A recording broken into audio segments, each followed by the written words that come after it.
Doctor Murli Prasad Sharma अर्थात मुन्ना भाई। बरं, आता कल्पना करा तुम्हाला हार्ट अटॅक आला आणि तुम्हाला विश्वासानं एका डॉक्टरच्या मुन्ना भाईच्या हाती सोपवलं. तो डॉक्टरच बोगस निघाला तर अगदी असंच घडलंय. अगदी खरं. स्वतःला डॉक्टर एन जॉन केम म्हणवणाऱ्या बोगस डॉक्टरनं 15 हार्ट सर्जरी केल्या आणि त्यातील तब्बल 7 जणांचा मृत्यू झाल्याचा धक्कादायक प्रकार उघडकीस आलाय. हे प्रकरण काय पाहूया. बोगस नरेंद्रनं लंडन मधील प्रसिद्ध डॉक्टर एन जॉन केम नावानं सर्जन म्हणून भारतात काम केलं. 2.5 महिन्यात 15 जणांवर हार्ट सर्जरी केली. त्यात 7 जणांचा मृत्यू झाला. रुग्णांच्या मृत्यूनंतर बोगस डॉक्टर नरेंद्रनं पळ काढला. प्रयागराज मधून मात्र पोलिसांनी नरेंद्रच्या मुसक्या आवळल्या.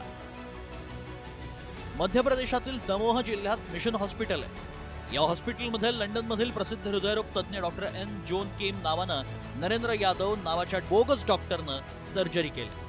मात्र तब्बल 7 जणांचा जीव गेल्यानंतर ही बोगसगिरी उघड झाली आहे. यहाँ पे ये जो डॉक्टर है ये नकली नाम से काम कर रहा है.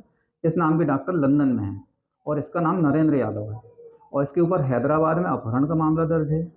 और जहाँ जहाँ पे भी ये गया है इसने अपनी असली डिग्रियां नहीं दिखाई हैं और सारे इसके डॉक्यूमेंट फर्जी हैं और ये किसी भी शहर में 1 माह से ज़्यादा नहीं रहा है. नरेंद्र यादव गेल्या 20 वर्षापासून भारतात वास्तव्य करतोय. बनावट नावानं रुग्णांवर उपचार करतोय. त्यामुळे गेली 20 वर्ष यंत्रणेला गुंगारा देणाऱ्या या बोगस डॉक्टरनं संपूर्ण यंत्रणेवरच सवाल उपस्थित केले.